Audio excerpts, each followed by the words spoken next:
Makanya seorang muslim yang baik itu waro, sangat hati-hati terhadap apapun yang bukan haknya.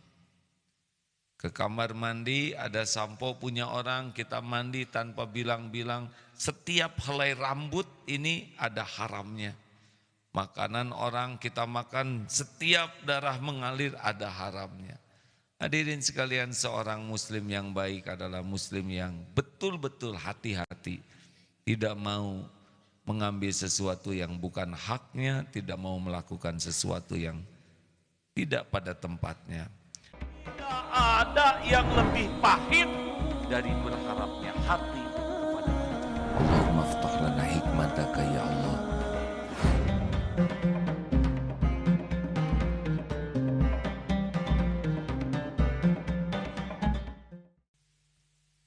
Assalamualaikum warahmatullahi wabarakatuh. Ya belum? Ya, assalamualaikum warahmatullahi wabarakatuh. Alhamdulillahirabbil alamin. Segala puji bagi Allah yang menciptakan kita semua. Tidak ada satupun yang ada di alam ini kecuali ciptaan Allah, milik Allah, dalam kekuasaan Allah Subhanahu wa ta'ala. Hadirin, Allahumma sholli ala sayyidina Muhammad. Mengapa Rasulullah SAW melarang menggunakan sendal atau sepatu hanya sebelah? Tidak boleh kita hanya pakai sepatu atau sendal sebelah. Mengapa? Salah satu hikmahnya karena kita zolim. Satu kaki ada alasnya, sedang kaki yang lain teraniaya, tidak ada alasnya. Ini salah satu hikmah. Demikianlah Islam mengajari kita untuk tidak berbuat zolim terhadap apapun termasuk diri kita sendiri. Ketakwaan seseorang itu diukur dari salah satunya kemampuan adil. I'dilu huwa aqrabu littaqwa. Berlaku adilah, adil itu lebih dekat kepada takwa. Adil itu menempatkan sesuatu pada tempatnya. Lawannya adil adalah zolim. Zolim itu menempatkan sesuatu tidak pada tempatnya. Kalau tidak hati-hati dan tidak berpikir, kita sering sekali berbuat zolim. Contoh, membuang sampah sembarangan, itu zolim sebetulnya. Karena sampah dilempar tidak pada tempatnya. Harusnya sampah itu disimpan pada tempatnya. Siapapun yang membuang sampah sembarangan, dia sudah berbuat zolim. Maaf, menyimpan sendal sesukanya mau masuk ke masjid. Padahal ada tempatnya, itu pun sudah merupakan kezoliman tanpa kita sadari. Apalagi ketika masuk ke masjid menginjak sendal orang lain.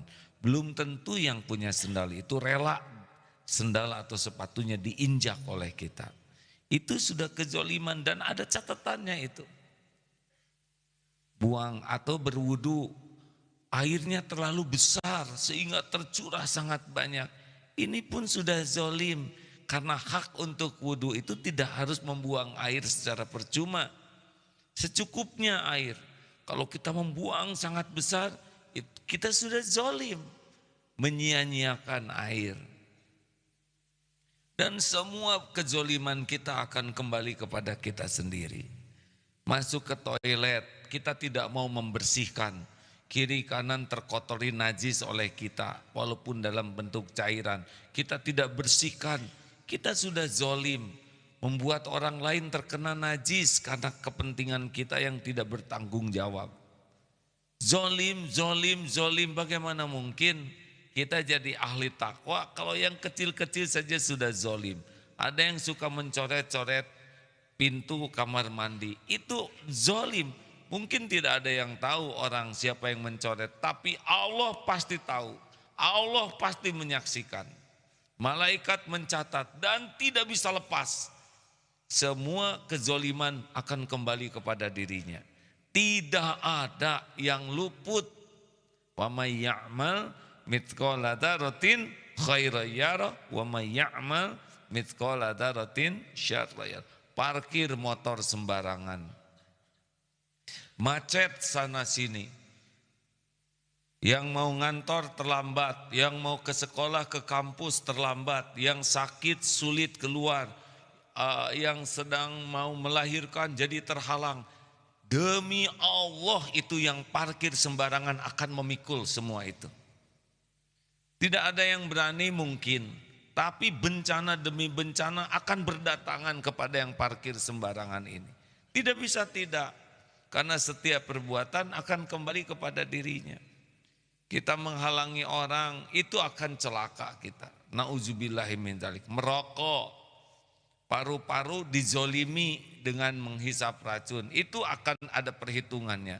Kemudian asap rokok kita hembuskan, orang lain pun yang tidak ingin mencium bau rokok terhisap, ini juga akan jadi musibah bagi yang bersangkutan. Mungkin tidak ada yang berani melarang karena dia dianggap besar dan sebagainya, tapi balasan dari Allah akan kena karena sudah zolim. Mata yang sering melihat yang porno itu sudah zolim, karena hak mata ini adalah kebaikan. Telinga yang suka mendengar gibah juga sudah zolim, karena hak telinga ini mendengar kebenaran. Orang yang celetak-celetuk, menghina, meremehkan orang, menggibah, itu sudah zolim, itu akan kembali kepada dirinya. Bayangkan kita sholat, kita ngaji, tapi banyak kezoliman-kezoliman yang kita lakukan. Ini sulit menjadi ahli takwa. Makanya seorang muslim yang baik itu waro', sangat hati-hati terhadap apapun yang bukan haknya. Ke kamar mandi ada sampo punya orang, kita mandi tanpa bilang-bilang. Setiap helai rambut ini ada haramnya. Makanan orang kita makan, setiap darah mengalir ada haramnya.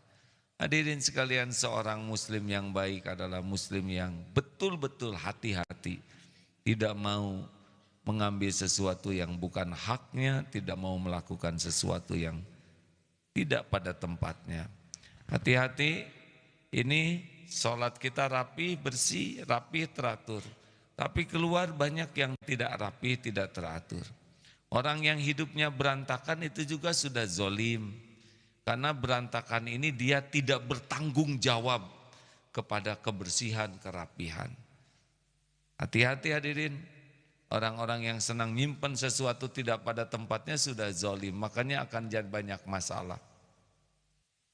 Marilah kita lebih berhati-hati, kenali sesuatu, lakukan sesuatu sesuai dengan fungsinya, simpan sesuatu pada tempatnya, jangan mengambil hak-hak orang lain, jangan mengganggu hak orang lain, jaga kepentingan umum.